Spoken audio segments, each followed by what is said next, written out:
They made another Venom movie. Let's talk about it.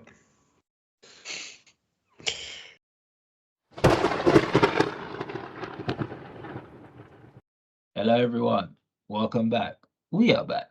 The Eye of the Storm podcast. Before we get into the main discussion, Venom 3, we're going to give you what we always give you each week, movie recommendations. So, what's the best recent thing that you have seen? I'm going to get in and get out just because I don't think I've got anything super to recommend or watched. I watched Love is Blind, which is reality TV crap that, people may not be super interested in if you're not into reality TV, and we don't normally discuss that over here. I did try to watch The Wild Robot, but couldn't quite get to it. I might give it another attempt. But yeah, I don't have anything solid this week. So we're going to skip over me and we're going to go straight to Daniel.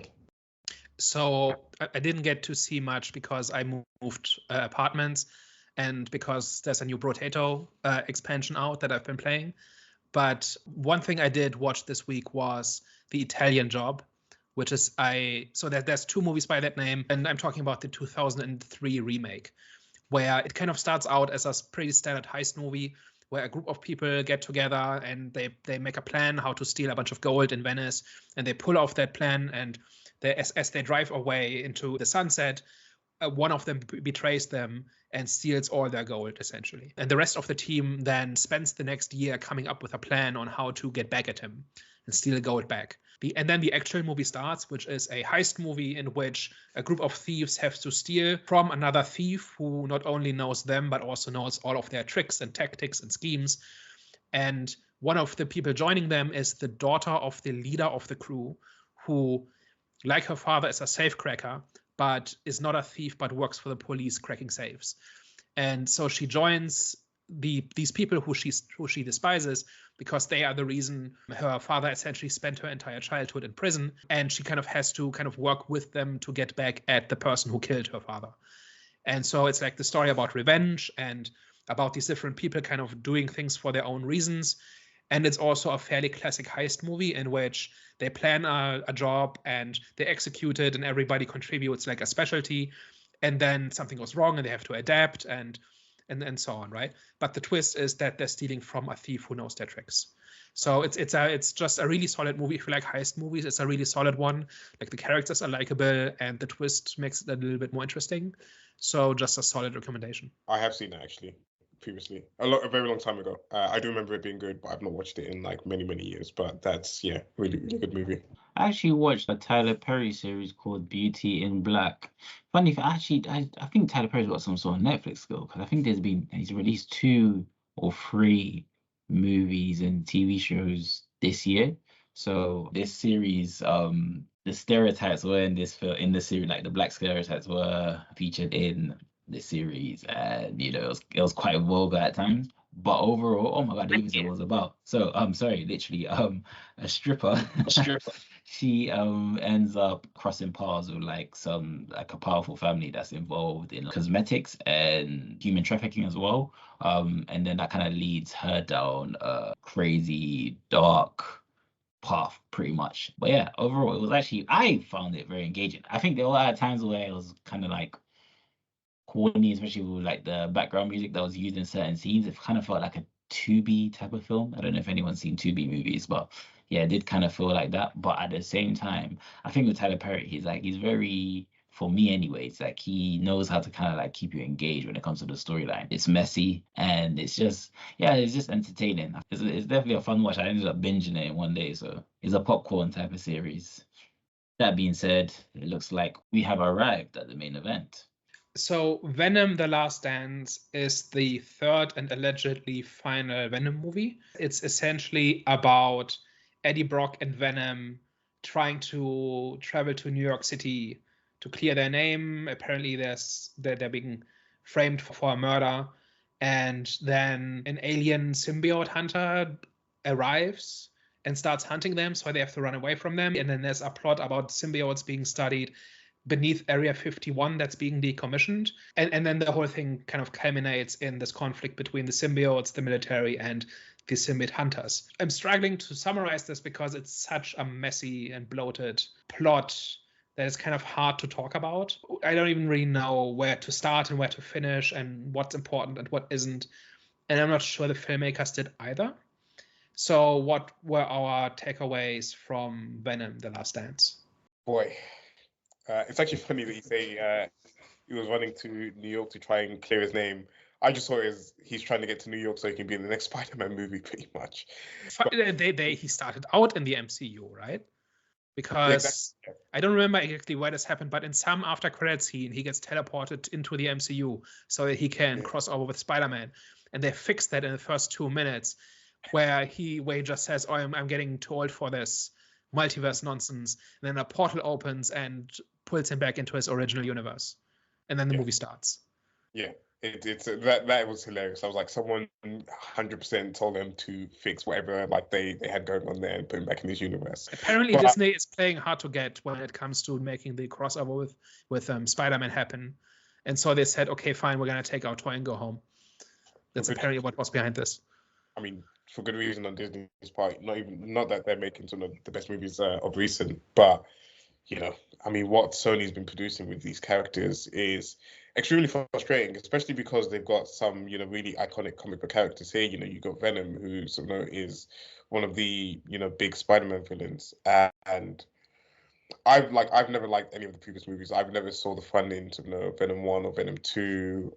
I just kind of go there because I'm obligated. I'm kind of obligated to go to some of these comic book movies. But this one was even worse than the first two in the sense that there wasn't really much going on. The plot was just kind of like all over the place. There wasn't a real sort of antagonist, and like the thing that I kind of went into this for was now the symbiote god, who was finally being introduced into some of this particular series, and he was meant to be like the big bad of all symbiotes. And he's barely in this movie, and they replaced him with these symbiote hunters that are just generic alien monsters from any other any other movies that you can potentially get. And it doesn't help that they don't speak or they don't say anything, so you don't really have a real antagonist in this. So then you're kind of left with Venom and Eddie Brock as kind of like your main pull for this movie. And while their interactions are fine for the most part, I don't feel like it's good enough to carry the movie enough. And then you just have like really annoying side characters. So you have like the military guy who is just kind of like there, and it's just like the angry military guy who just wants to do the opposite, or wants to just kind of like burn everything because he feels like he's right and just won't listen to anyone or whatever. And then you have like these scientists that they introduce, and then one in particular where they gave her this like whole backstory between like her and her brother, and it's just a bit like, one, who cares, and two, it doesn't really like feed into the story. It doesn't really like lead anywhere. It doesn't do anything impressive in the story. So it's just a bit like, okay, what the hell was the point apart from you potentially setting up a new character that you might do more Venom type movies on, which is my only like thinking behind it, because she adds absolutely nothing really of significance to the story, or her backstory doesn't really contribute anything of interest in that sense. I'm at loss of words. I'm like even trying to remember the movie, because like what's really telling is that normally when I go to the cinema with a group of people, we'll come out of the movie and we'll talk about what we just watched, and we'll talk about like things we liked and theories and this and the other. And with this movie, we literally came out of the cinema and talked about everything but this movie, because it was so forgettable and it was so just bad and just unenjoyable. Even when it got to a point where it could do some cool things in the third act, where they had many different symbiotes in there, it just wasn't entertaining, and it wasn't fun, and there wasn't any threat level or risk factor or anything like that, or like any sense of like kind of not there wasn't any kind of sense. There wasn't any kind of sense of like stakes or anything like that, because they're being chased by this symbiote hunter, which seems impossible to kill, because anytime you think you kill them, they just regenerate and come back to life. So it was just be like, it seems like they were kind of like bankrupt on ideas for this movie, or they didn't really know what they wanted to do with Null, or they maybe wanted to save Null for a different movie and just wanted to do some type of small introduction here. So it's just overall just one big waste of a movie and one big waste of time. So that's my thoughts on it. I feel like this like kind of discussing this movie is going to be kind of hard for me, because I feel like the Venom franchise has been not really memorable for me. I do remember that I kind of enjoyed, like I did enjoy Venom 1. I completely can't even like To be fair, I can't even remember like what the hell happens in Venom 1 or Venom 2. I just remember like the feeling that I felt when watching them. I just can't. I just feel like this franchise in general for me is just not really memorable because it's the first time I'm looking back at a movie that I've seen and I can't remember jack. And I think with the third one, I wasn't surprised with what I got, if you want me to be honest. When I watched the trailer, there wasn't really anything that did anything for me. It's a Sony trailer, so I just wasn't really getting that much. So when I watched the movie, I said, the film should have been what the last 25 minutes were. I think the last 25 minutes was borderline great for me. Whereas everything before that, not so much. I'll be honest, it low-key felt like watching a travelogue between Eddie and Venom. It just did this. There wasn't really like a story there, as in like the story was that they're traveling pretty much to, I even forgot where the hell they were going, but they were going somewhere, and I felt like that just like Act 1 and Act 2, it was just there wasn't nothing there for me, man. It wasn't bad, but it was just Sony. So my experience with the Venom franchise is essentially, I really hated the first half of the first movie. Just couldn't stand Eddie Brock there, and there was a whole bunch of very cliche writing. And then the second half, they did some fun stuff. And the second one was messy, but at times a wild ride. And this one is just a ride, right? Like it's completely overstuffed with things that don't really fit together. I think the plot is simultaneously very convoluted and too simple, and it's also a conclusion to a trilogy, but doesn't really conclude very much. There's not really a journey that spans across the 3 movies that this brings to conclusion. It's also structured like a road movie, but it doesn't work like one, or it doesn't do what good road movies do. So yeah, the whole thing is just obligatory and joyless, and I didn't like, aside from a handful of fun scenes, there was just nothing creative in this, and it's just 2 hours of Tom Hardy collecting a paycheck essentially. Like there's nothing else going on in this movie. Let's talk about it. Yeah, let's talk about it. I think my biggest disappointment was that there was no Null in this, because I knew what to expect going into the Venom movie in terms of like it not being anything spectacular story wise or character wise. And even like sort of like action set piece wise, like I've never really kind of like cared for what's going on in there. So like I'm normally a person that really enjoys antagonists in sort of movies and sort of kind of like the threat that they possess. And when you position sort of Null to be on the same level of like a Thanos, and sort of he's meant to be someone that's like a big bad in sort of the Marvel universe, like that's what I was like sold, and that's what I was like kind of going in there expecting to kind of see him sort of just like be like establish himself as one of the like big threats in sort of like in any sort of like kind of like movie and whatever, and the fact that we got barely anything of him in this, and he was kind of like stuck in the prison that he was in, was extremely disappointing in that sense. Maybe it was my expectations. Again, I didn't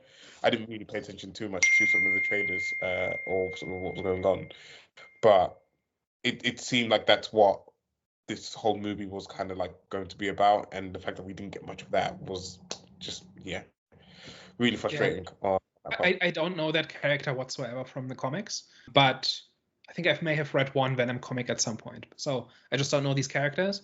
But as presented in the movie, there's just nothing to him, right? He's a cliche-looking guy who kind of looks into the camera in a brooding way, and then he sends CGI monsters after the hero, kind of to get a MacGuffin.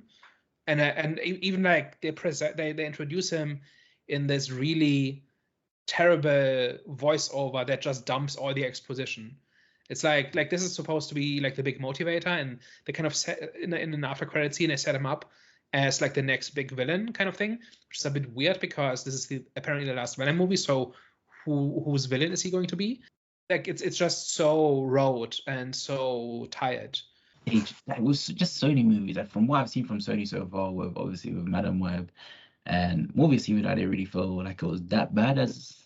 Well, to be fair, I wasn't disappointed, but it wasn't as bad as people make it seem. It wasn't Madam Web, but yeah, I think. But what they all do have in common is like it feels like it's just scenes being like they've created scenes and put together scenes, but there's not an actual story.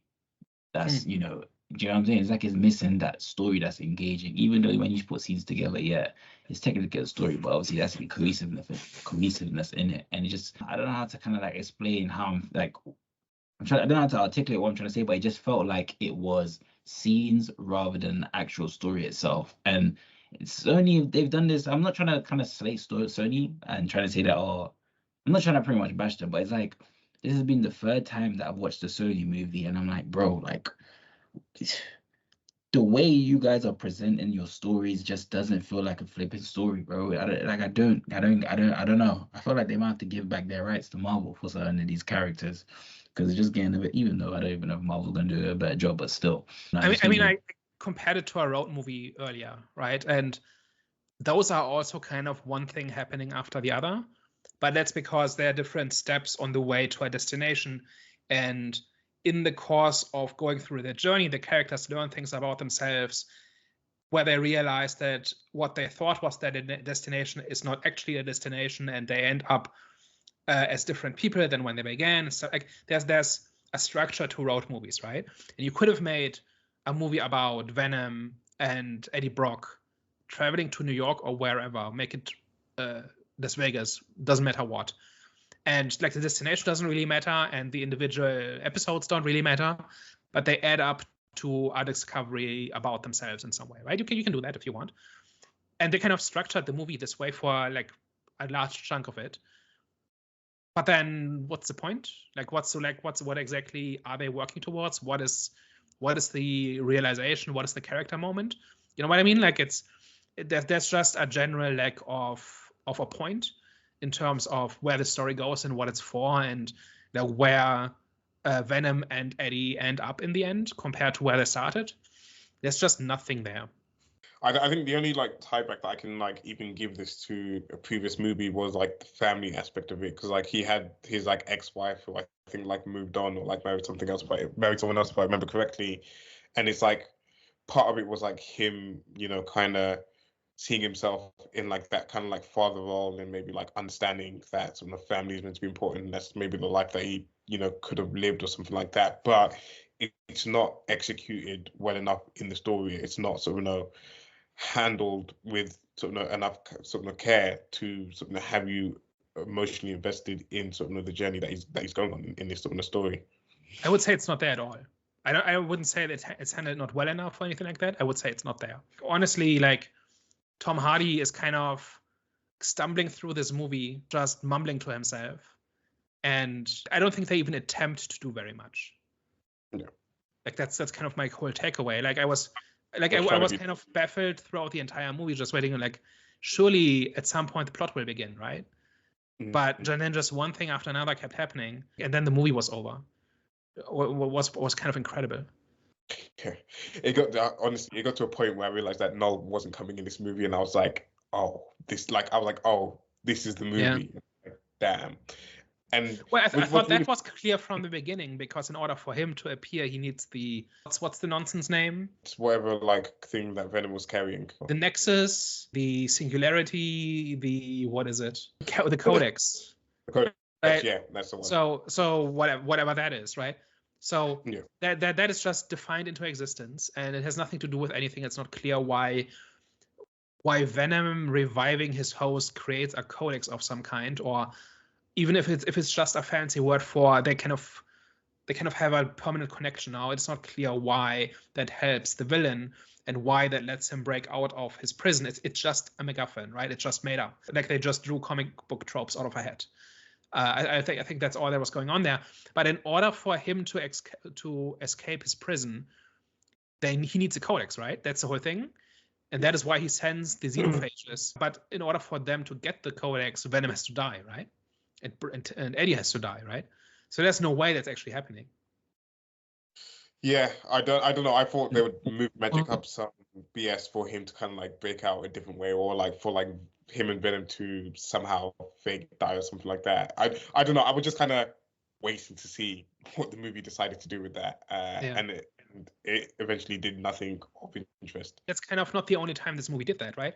Where it kind of deflated all stakes by creating conflicts where we know from the start nothing is going to happen, right? Like there's no way Eddie and Venom actually die to give the villain the codex, and now he can enter the world.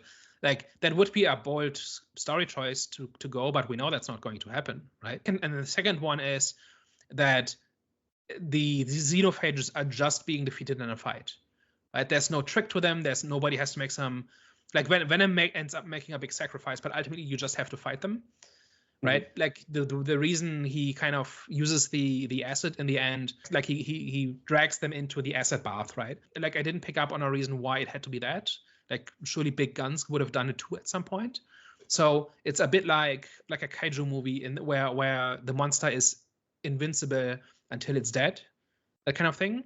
And that just deflates any kind of story tension, because nobody's making a choice. There's no scenario in which this goes any other way than the xenophages are dead in the end, right? So by hinging it on these two things, you've just removed all conflict from the story, really, all tension from the story, because there's only one way this can go.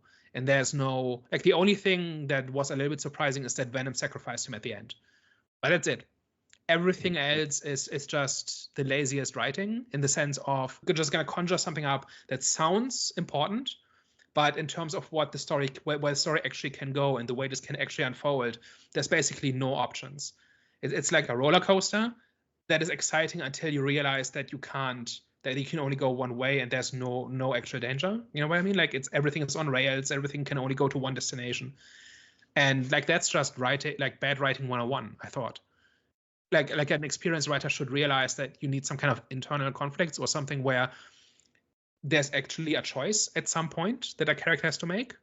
Like, and that can come in many different forms, but there has to be one at some point. And that just didn't happen here. And I'll be honest with you, that's kind of like my problem that I have with, I wouldn't say a lot of superhero movies, but I think a lot of superheroes, I think what they do is a lot of the time is they make like the main villain a overlooming type of threat, rather than him actually being the actual threat of the movie and actually being part of the story, is what I'm trying to say. It's like a lot of the times it's like they will use the sub-villain as the main villain, whereas the main villain is just, like I said, an overlooming threat. And that's the issue that I have with a lot of these movies, because it makes it less, like, I remember Daniel said it would have been a bold move if Venom and Tom Hardy did die, and then obviously, how do you pronounce his name? Knoll or something like that? No. I don't know.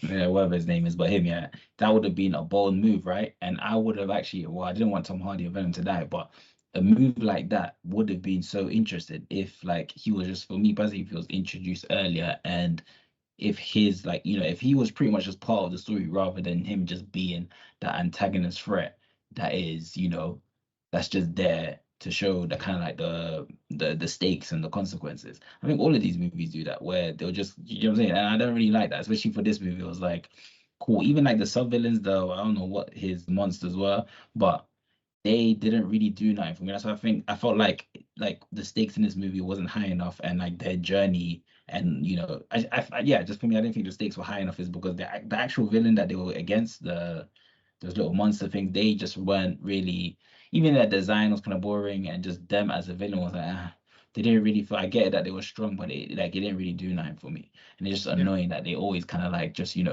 like, they never show us the main villain and what they can do. That's why I love the Avengers, because like when Thanos was, in the film, he was like the main threat that they introduced from the get-go, and they kept on developing the story. And what actually happened in terms of like the stake that obviously the superheroes were fighting against, and didn't want to made sure that Thanos wasn't going to get to that stage, and it actually did happen. So I was like, whoa, I felt like that was a shock value. I was like, whoa, it ended the villain's way, is what I'm trying to say. Do you know what I'm saying? Whereas with these with a lot of other superhero movies, like, the main villain is just the threat that looms.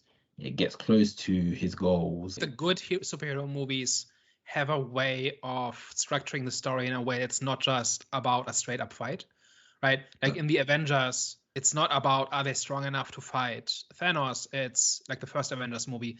It's, can they overcome their personal differences to become a team? And then they win, right? That's why that movie works, right? And every good superhero movie is ultimately about the hero overcoming their own problems or shortcomings or challenges or whatever it is, right?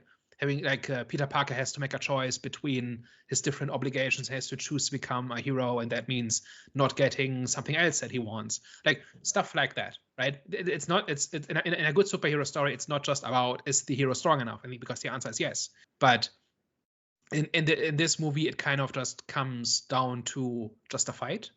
And like, there's no reason for why 8 symbiotes and an entire army base are not strong enough to kill the xenophages. I didn't understand why that was the case. The script just said so. But then Venom was strong enough to kill them with some acid. And that's apparently that's just not a satisfying conclusion to anything. And we kind of contradicted ourselves a little bit earlier, where we said it would be a bold choice if Venom died at the end, and he did die, right? But what's different is that it doesn't come as the result of a character arc, right? It's not like he's selfish in the beginning, and then at the end, and then the story establishes that in order to win, he must be selfless, and so he gets to a point where he's selfless, and then he wins, right? That's how you would structure that. Instead, he kind of farts around for 2 hours, and then kind of from 1 second to the next decides to be a selfless hero and make the big sacrifice. But it's not attached to it's not attached to the overall story. Like, the point of the story is not to get Venom to this point where he can make that sacrifice, which he otherwise wouldn't have. But if that's what you want to do, then that's how you have to structure the movie. But instead, we get like a bumbling road trip for 2 hours and then a big heroic sacrifice at the end. And because that first part is missing, for me, it felt completely flat. Like, by that point, I was checked out. I had no interest at all. I was just checking my watch when I could go home, right? It's just basic, like this whole basic storytelling question of how do you make this compelling, and how do you make the audience forget that it's a foregone conclusion that the heroes win at the end, right? And they just didn't do that. But then you guys have an issue with the limitations that they consistently place on the main villain. I hear what you're saying, because like quite often what people say is that like Marvel, for example, have like a villain problem, or like there's always like a villain problem in these movies. So whilst I understand what Daniel's saying about the main story is about sort of what the hero's kind of like overcoming, but quite often what's sort of missing in sort of these stories is the villain having sort of significant sort of influence, or not significant influence, but kind of like having enough about them, or enough sort of kind of like character within themselves to be truly memorable, or to sort of truly, kind of like stand out in a lot of these stories. Which is why sort of Thanos works really well in sort of the Avengers movies, because sort of he had his like motivation, he had his goals, he had something that he was like sort of dead focused on, and sort of it was quite different to just your generic, this bad guy wants to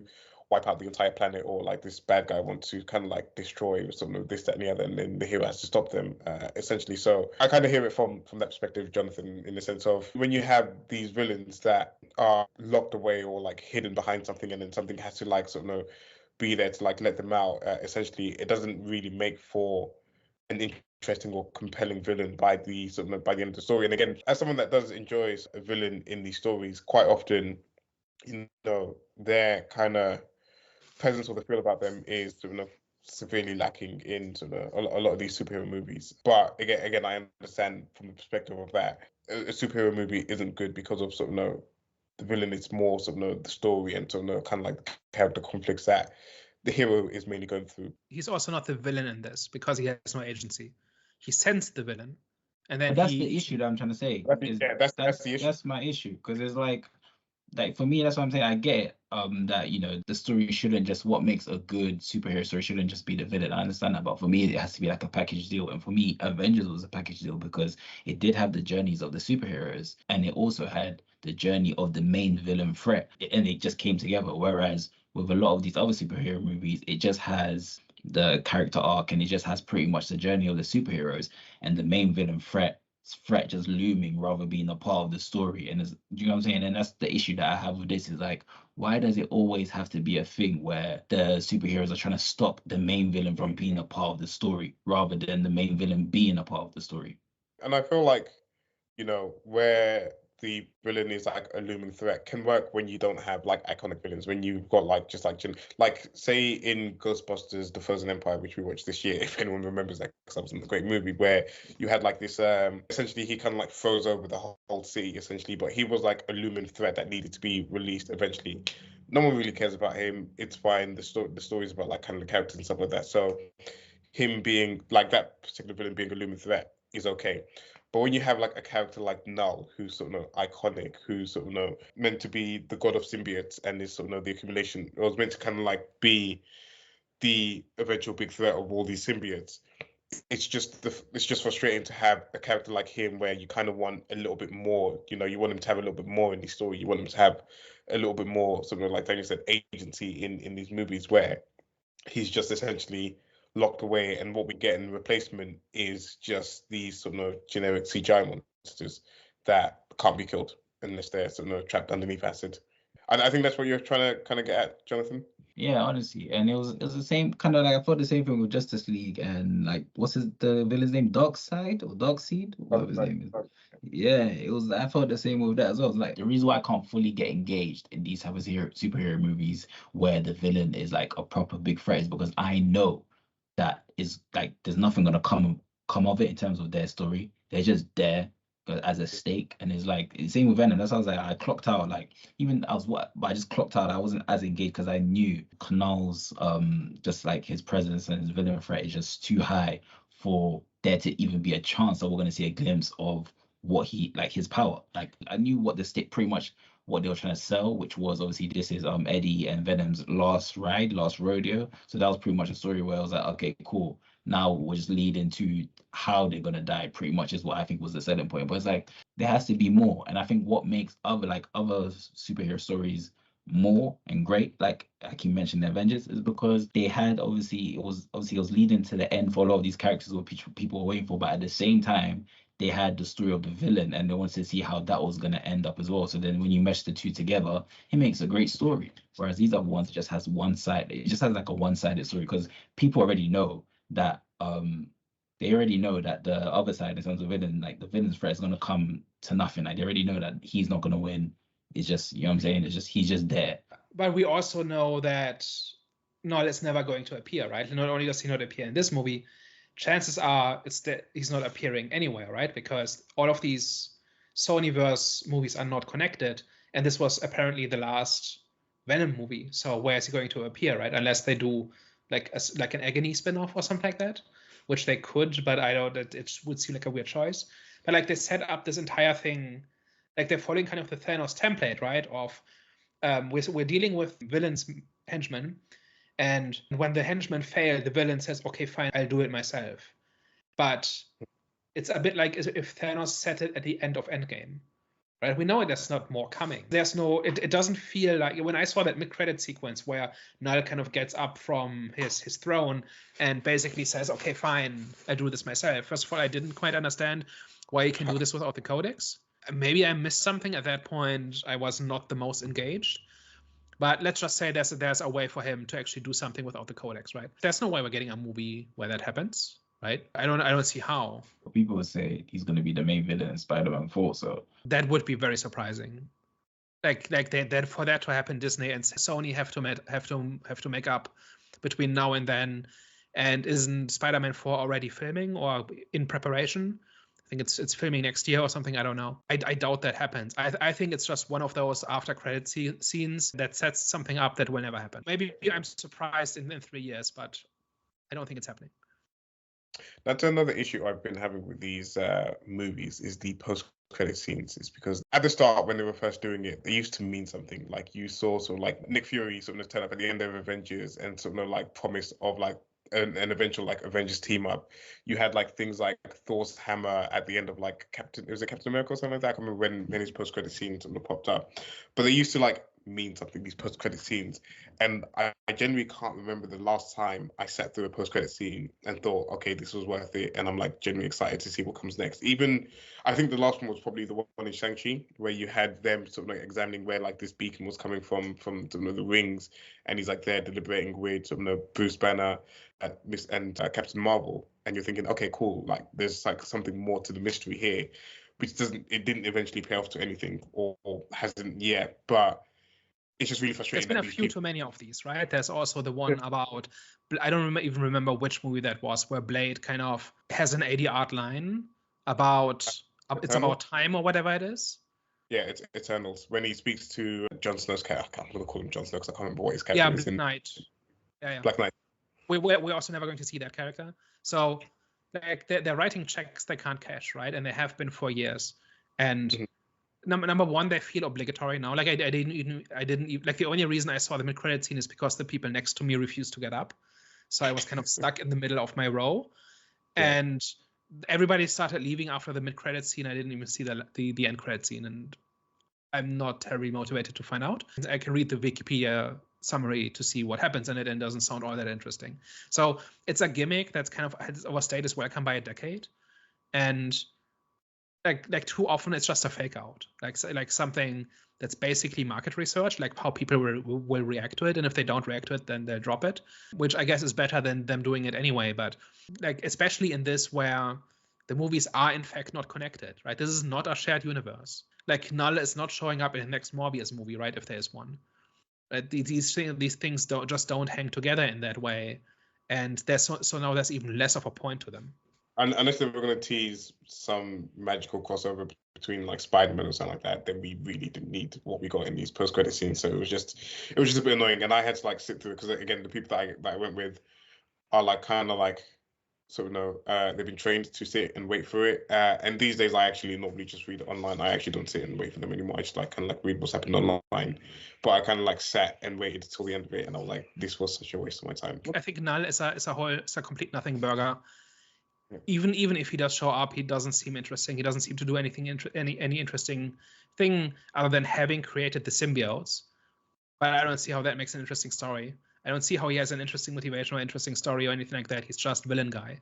One thing that would have been interesting if they actually decided to actually put Null in this movie, and I was thinking towards the end of the movie, was if they had some type of like team up with some of the other symbiotes and actually like came together to actually fight Null in some type of way. And this is just kind of like me just off the fly, just like kind of like thinking about what would have been cooler to see on the screen compared to sort of what we got. But when they were introducing all these sort of different symbiotes towards the end of the movie, I was like, okay, this is great. This is like some cool action. Even though a lot of them were like killed off, quite quickly, and a lot of them because they were fighting these monsters that couldn't die, it was like, okay, they have like these powers, but you can't really showcase the full effect of it because they're fighting this thing that can't die. So that was a massive waste in that sense. But it just would have been interesting to kind of like see some type of like dynamic between like the symbiotes or something like that, and them come up against like some type of villain. That in my mind, that just would have been a cooler movie to see. I don't know like the minutiae of it. I don't know something like the kind of like intricacies of like the story and stuff like that. But it just would have been better than seeing what we got, and actually like seeing that could have even been like the second or like whatever movie, or like even if they wanted to like expand the Venom universe, they could have done a better job of introducing like other sort of symbiote characters in this, but they just don't do a good job of it. And again, it's just a big what if. And that leads into my complaints about the whole military angle of it, like this whole Imperium project thing, because they essentially study and contain these symbiotes, and they have motives for doing so. But again, like it's all hollow again, right? So they kind of study these symbiotes that have collected from all over the world, right? Apparently, they like there's a whole bunch of them, and they captured them, and now they're being studied in like this underground lab that's below Area 51. But it doesn't really matter that it's below Area 51, and also doesn't matter that Area 51 is being dismantled. While at the same time, the real secret research is still going on. Like, not like all of that takes up screen time, and none of that really matters to anything, right? And then you have got the schism between the military and the scientists, where the scientists are more kind of interested in the symbiotes and want to study them, want to understand them, and want to coexist with them, whereas the military just wants to use them and views them as a threat. Like that seems like a setup for something, but it also doesn't really lead anywhere, right? And then they make this whole deal about how finding a match between a symbiote and a host is this really big thing, right? That's just years of study goes into even finding a match, and even then it's risky and whatever. And then in the end, just 8 of them just bond with the next best human, and it just works, right? And at the same time, we've got like I'm kind of going scattershot through this because this movie goes scattershot through this stuff, right? They introduce things and ideas that then don't pay off and that then stop mattering halfway into the story. We've got, what's the name of that scientist with that very metal name? Dr. Payne, right? So Dr. Payne has this tragic backstory about having lost her brother to a lightning strike, and that doesn't speak to any motivation, right? Like that's it seems like it should, but it doesn't really. And then that kind of motivates her to become a symbiote researcher because her brother wanted to work for NASA or something. But that I don't know that ties into any decisions she makes in the end. In the end, she just randomly becomes the host of a symbiote and proceeds to be badass for a couple of minutes. But it doesn't seem to kind of flow from anything we've established about her beforehand, right? So it's all a big mess, and it's all just a big plot vomit all over the screen, and it doesn't really like as I was watching it, I was trying to make sense of it and like trying to say, okay, this feels like it's building up to something, but is it really? Like, is this really going somewhere? And like, it's one thing if within a trilogy or within a series of movies they kind of bring up ideas and then drop some or whatever. That happens, right? But this happens within the same act of the same movie, and that's kind of where it stops being funny, right? Where it just the biggest sense, like the biggest emotion this movie got out of me was frustration as I was watching this, because it just kept introducing stuff or stating stuff or like setting up something that looked like set up for something or stakes or something, and then it just wasn't, right? It just didn't add up to anything, and that's kind of easy to say, kind of when you're talking about a movie. But this movie is just that, right? Everything that happens feels like it's leading somewhere, and then it doesn't. And that's true of just about everything. But it's especially true of everything to do with the Imperium project. Like, and I've named like 4 examples, right? I don't know what to say. What you said there about things not leading anywhere, like genuinely, I was like, once we got to the 3rd act and I saw that we was in the 3rd act, I was genuinely shocked because I was like, I was still trying to figure out where this like movie was heading and like what sort of like kind of like the story of it was. And then once they got to like the military base and like they showed all the symbiotes, I kind of like saw that obviously like the monster with the symbiote hunter was there. I was a bit like, damn, this movie it already felt bad watching the movie, but I think it was like literally that was a moment where I was like, okay, this movie is not, there's no saving this movie at all. Like, it's literally just compounded. It's like compounded in being sort of a bad movie and like having a bad story in this, and it was just, yeah. Can we talk about the hippies? Sure.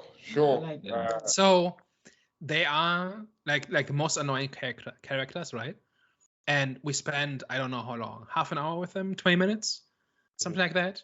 I actually think they have probably the only funny scene where they have the sing along, and Venom is really into it and Eddie isn't. And like, there's not a lot of enjoyable scenes in this where I was actually amused, but this was one of them because Tom Hardy actually sells this discomfort and this whole thing about not being able to leave, like, and not like he can't just walk away from Venom. And like a lot of the time, like in the earlier movies, I think this mattered more, and here it mattered not as much. And this was one scene where where this whole I'm trapped with this voice in my head and there's nothing I can do about it actually kind of mattered again. And the fact that they are looking for aliens and they want to see the aliens and they're going on a road trip to Area 51 before it gets demolished. And then they see the aliens and they're just like monsters. I don't know that means anything. First of all, they just go into Area 51, right? I've been to Nevada. Like, this whole thing is like fenced off, like in a wide radius, and if you so much as stop for a restroom break, like the SWAT team descends on you and tells you to go on your way, right? You cannot simply walk into Area 51, even if it's being dismantled, right? So that already does not make any kind of sense, right? And like they climb up this tower, fine, whatever. And then they say something like, oh, there's no aliens here. And then like 5 symbiotes break through the wall, fight a xenophage. And that's supposed to be ironic and funny. But at that point, I was already kind of checked out. But like they have this whole thing about how they want to see aliens, right? And the son is afraid of aliens and doesn't want to meet them, and while at the same time talking to an alien. And it's supposed to be kind of ironic or something. But like this is like exhibit 57B in the long line of things that the movie sets up and then doesn't pay off, right? Like, what like why is it significant that they are looking for aliens and then they meet them and then they're not what they thought they were? Or maybe they shouldn't have sought them out in the first place because all that is danger, right? Like the most I can kind of like, if I had to, like if you put a gun to my head and I have to kind of find a theme in this, like they kind of treat symbiotes as immigrants, right? So the symbiotes are strangers, right? They come to Earth and they are hated because they look different, but they haven't really harmed anybody and they really just want to live their lives, right? But the government is convinced that they are a threat and locks them up and marginalizes them, whatever. And then in the end, they kind of realize they work together against the real enemy. And I'm not sure who the real enemy is in this metaphor. And I'm not sure Sony is either. But like if like we could drive this like to its conclusion if we wanted to. And then they kind of like this, like ultimately they all work together by realizing that the alien is not the enemy, right? Or not all aliens are the same or something, right? So there's something here, but I don't know that it means anything. Also Venom wants to see the Statue of Liberty. And what's the Statue of Liberty? It's the first thing immigrants like in the early days of the US saw, right? It's where Ellis Island was, right? It's like where immigrants arrive. And Venom wants to go there and he can't for some reason.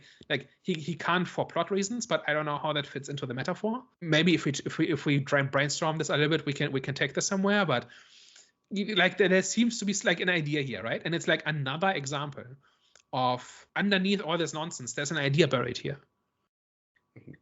But they don't do anything with it. They don't drive it to a point where it actually means something, where it actually connects to anything else. And actually could have done something with this, right? Like this whole, like Captain Marvel already did this better, right? Where the Skrulls were hated because they look like monsters, but actually they're just refugees, right? And that was one of the things that really worked in that movie, I thought. The MCU also didn't take it anywhere really, because that's like shortly after that everything fell apart. But as an idea, it's there, right? And there it's actually woven into the plot and whatever. And here it's there.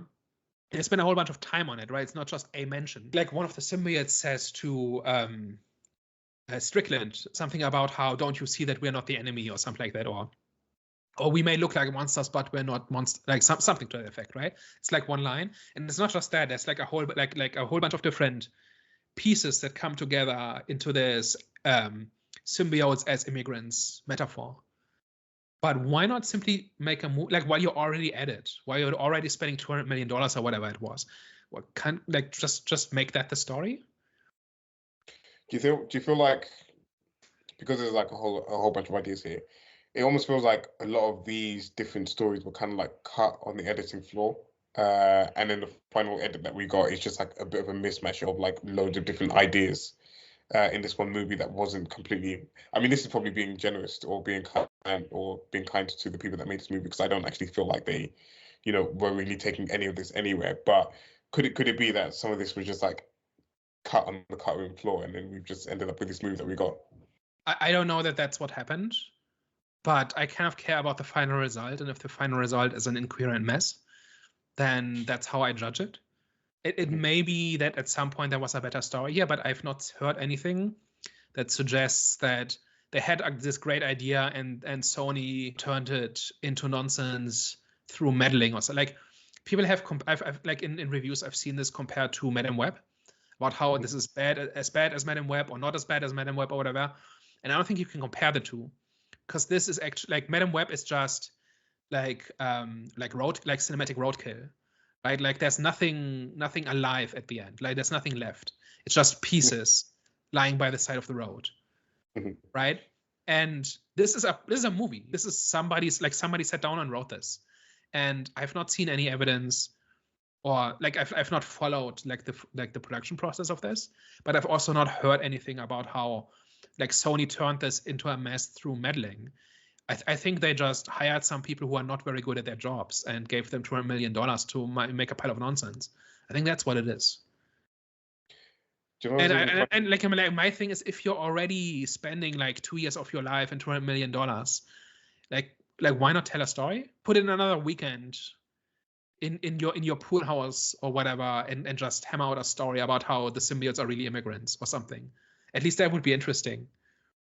Or like think about how what's the destination of Eddie Brock's and Venom's journey, right? They started off as in one place, and now we're ending it in another place. And like even if they're pulling a Rise of Skywalker, where in the final part of the trilogy they kind of decide that now this should be about something, like you could still do that if you wanted to, like just try. Do you know what's even funny was that whole like montage towards the end where like Eddie's walking down the streets of New York and they're like doing flashbacks of like previous movies and stuff like that, and it was just like hilarious to me because I was like, you've probably made the worst comic book trilogy of all time. I can't think of any other worse comic book trilogy movies, and they had like this whole like montage at the end, like they'd made some type of like cinematic masterpiece, and like it was like this like beautiful connection that Eddie had with Venom that everyone loved, and this that, and the other, and like the whole time I was like rolling my eyes like this, like they are not being self-aware about the type of movies that they put out for the past like however many years. I think they are self-aware. So a few months ago in our Batman Cape Crusader discussion, I brought up this whole idea of cinematic gaslighting, where, or it might have been Borderlands or something, but both, I think it was Borderlands, but that was the second time in 2 weeks where a movie had done this. And now we have a third time where the movie, like they make a movie, and when they're at the end, they realize, oh no, this should have been about something. Like like let's fix that.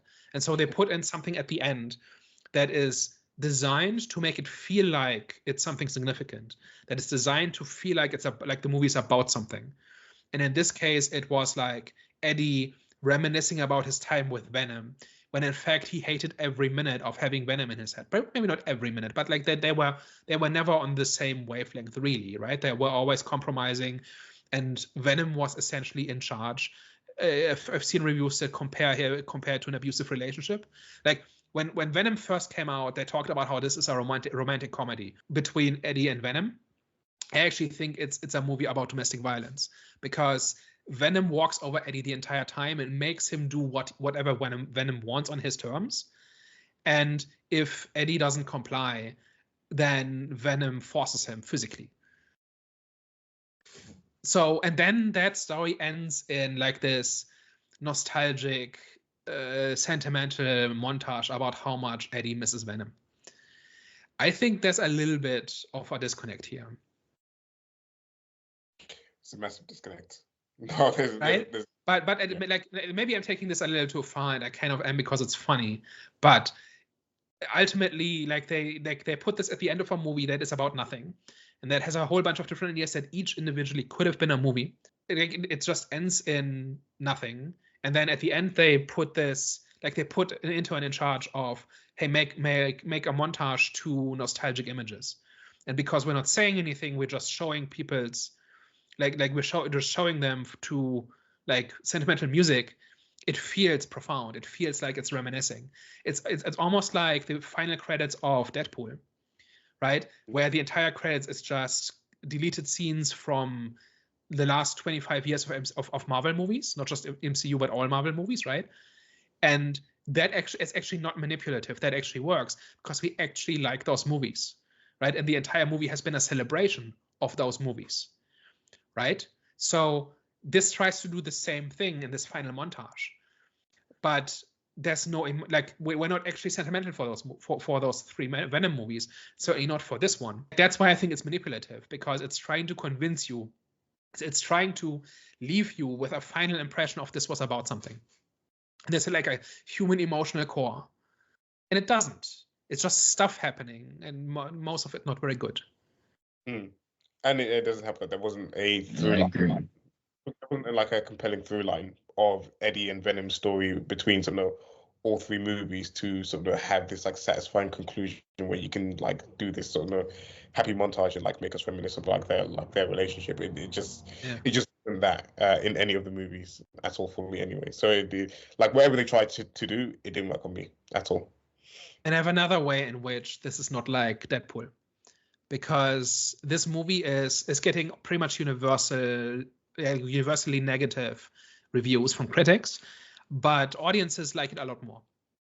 I haven't looked up the Rotten Tomatoes score of it, but that's the basic pattern of it. And when people say good things about this movie, they say something like, "Oh, not everything has to be a piece of art. This can just be a wild ride. This can just be a fun romp." Deadpool showed us what 2 hours of having fun looks like, and it's not this, right? Like, what's the equivalent in this movie of like the opening sequence of Deadpool, where he beats up TVA agents with the adamantium skeleton of Wolverine, like to NSYNC music, right? Like, that movie had a whole bunch of stuff in it. Like, I had some criticisms of some of the fight scenes in Deadpool, and I think a few of them are a bit phoned in. But on balance, Deadpool has a lot of fun and creativity with its set pieces. And there's a couple of moments where you go, oh, they went there, or oh, that's cool, or oh, I didn't see that coming, right? Something like that. And there was nothing like this in this movie. So if somebody enjoyed this movie, good for you, right? I wish I had too. It's just this whole thing of, well, this is a turn your brain off, have fun movie. It's just a wild ride with wild action and whatever. It's not that much. Like, there's not, like, I like kind of the river fight scene a little bit, where he kind of jumps into like 4 different animals over the course of a minute. That was okay. Like the symbiote horse was kind of amusing, right? After that, there's not much. Everything else is kind of muddy CGI vomit. You didn't like the dance sequence between him and his neighbor, Well, if there had been some kind of payoff for why, like what them reuniting means, then sure. It's just the fact that Venom is dancing to ABBA. Like, that's not enough to make me smile. Like, I've been a grumpy old man since the age of 25. It takes more than ABBA to make me smile. Okay. So, like, that was a scene that wasn't designed to be look how weird and silly this is. Like, I understand that these two characters got along in the other movies, right? Or in the first one, I think. I don't remember if she appears in the second one. But in any case, it's not a payoff to something that came before, I don't think. It's just a callback. And to some silly, like the juxtaposition of Venom dancing to ABBA's music. Like, that's fine, but it's not enough to make a movie enjoyable. You know what I mean? And it kind of like breaks the story, because like he's terrified of this like symbiote hunter like finding him, because if he turns into Venom, they're gonna like he's gonna find the code. And so he turns into Venom so he can dance. Yeah. What? Right? And put everyone at risk. And then at the end of the movie wants to including Mrs. Chen or whatever her name is. Yeah. To then at the end of the movie want to be lethal protector and like save everyone. And it's just like it just doesn't correlate. And it didn't even make sense for where the character was at like 10 or 20 minutes ago in the movie, where he was just like timid and like not really popping out of sort of Venom and like checking over his shoulder and stuff like that. And then all of a sudden he wants to like be in his full form and dance with Miss Chang, and it was just like, okay, yeah, right, cool. And that's just one way in which that doesn't work, right? But like when I walked into this movie, I was totally on board with the whole, okay, story is going to be whatever, but let's do some crazy stuff, right? Mm-hmm. Because I vaguely remember, and maybe this is just my memory, right? But I remember stuff in the first and second movie where there's at least a couple of set pieces that are genuinely unhinged, or somebody put some effort into that. Right. And so I was expecting that, like, if this is your final, like, I was kind of expecting them to do an Aquaman 2, where they say, okay, this is the last one, and whatever we do after this, like, nobody cares anymore what we do because it's the last one. So we're just going to do whatever. Right. Like, Aquaman 2 ends with completely changing the status quo of the DCU, and nobody cares because people have changed the channel like 2 movies ago. Right. And this is kind of similar, where they could just do anything. Right. And they could really go all out. Like, it doesn't have to be that, but they could do anything with Venom, right? Like, give us crazy set pieces, give us like the most over-the-top fight choreography, whatever, right? Like, we really make use of his whole symbiote abilities, whatever, like anything, pick anything, right? And if it had been 2 hours of that, and it's just complete symbiote craziness because nobody cares because it's the Sonyverse, I would have been up for that, right? And I didn't get that. Is my thing. And so this whole argument of, but it's a fun action romp. It's not. I don't think so. Like I wasn't impressed. Like there's maybe 2 scenes where I kind of enjoyed myself, where I said, okay, this is okay. And outside of that, it was just a slog. I love how we're in the third movie of the Venom movies, and they feel like the big opening would be Venom beating up some just like local gang, or I can't remember what they were like getting dogs. They had a dog fighting ring. They had like a dog fighting ring, and it's like, okay, like we're in the third Riveting. movie, like Venom like beating up on regular humans isn't fun anymore, and like seeing him bite off their heads, okay, it's kind of like lost its novelty. Like we're meant to be getting bigger than this. You're meant to kind of like enter us into the third movie with something that's like exciting and gets us off our seat, because you've done the simple stuff, you've done the sort of the groundwork, and you can go crazy with it, and they just didn't pretty much. So I'm totally on board if something is not highbrow. I'm totally on board with it not being high art, but at least make it fun. And I don't think we've been spoiled by Deadpool. Deadpool just did it right for once, right? I don't know why anybody like. But here's the other side of that. Like I really don't like sounding elitist, right? But I was watching this movie in a room full of normies, and it was aggravating because they laughed at every joke, like every line of Marvel humor, like the most obvious that telegraphed from a mile away, they just ate up, right? And I don't even remember what the examples were because it was so generic, but like it really landed with people. And this movie has made, like we're only the first weekend in, but it's made $175 million. That's something like 1.4 times the budget. I said earlier it was 200 million, it's actually 120 million. This might make a profit, and it might get another one. Like maybe not with Tom Hardy, but it might get another one. And I don't know, like again, if somebody enjoyed this, fine, good for you. I didn't. But I also think this movie can be so much better. And I think if we rewards like half-assed attempts like this, we're never going to get anything better. No, I agree. Well, I mean, worst case scenario, we get more Sony-verse movies or Sony Spider-Verse movies, which I think the first Venom, I think the first Venom, like the secret to that was that people were just up for some hyper-violent comedy stuff, right? Like not doesn't take itself too seriously, just a whole bunch of violence, just a whole bunch of quipping, and it's fine. And I think that is really what elevated, like what catapulted the first movie into success like this. And it seems like that's what they should have delivered on in this one. Create the big finale for that. And if you did that, I think like the trilogy would stand in a much better place. Like it would stand on its own as like this is like if you just want some unhinged action with Venom beating up fools, like this is it.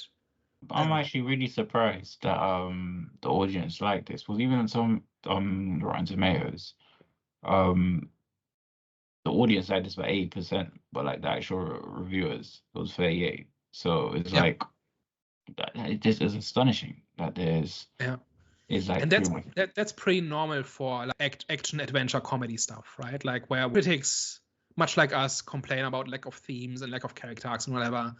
And the audience says, but I liked it when things exploded. And that's fine, right? Like I'm not talking down to anybody about that. I'm just saying things didn't explode good enough in this one. Make it explode gooder. That's my demand. I think it's time for last thoughts and rating. This was very unremarkable for the finale of a trilogy of what's meant to be an iconic character. Exactly how I expected it to go. I didn't have high hopes going into this, and it kind of probably even fell below my expectations going into this. So for that reason, I will give this a 3 out of 10. Maybe even lower, but 3 out of 10. They can take it. For me, I wasn't surprised about what I got. First 2 acts, underwhelming. Final act, really good. So I'm gonna give this. There's really not much to say about this one. It's just it is what it is. I'm actually gonna give this one a 5.5 out of 10. I do think it was slightly above average in comparison to the other movies that we've seen. So this definitely, like I said, this definitely wasn't a Borderlands. What I'm saying, it was just, it was, like I said, it was just a Sony film, and I think their past projects have just been average. So I'd say it's this has to. I think this is it's definitely better than the previous projects that they've released so far. Like Madam Web and Morbius. But yeah, give this one a 5.5 out of 10. Morbius had themes and ideas. Oh, yeah. I remember watching Morbius in the cinema. I didn't think it was bad, but it was disappointing. I was expecting way more than what I saw. So, and I think Venom, personally, I would have. That's a conversation for another day, actually. So I'm tired and I want to go to bed. So I'm giving it a thumbs down out of 5. That's my review.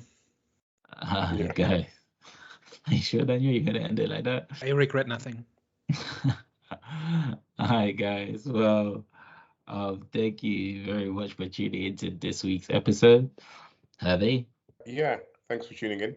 Let us know your thoughts down below in the comment section. Is this the worst comic book trilogy of all time? Or did you enjoy some of what you've got from these Venom movies? Let us know your thoughts down below. And of course, don't forget to like, share, and subscribe.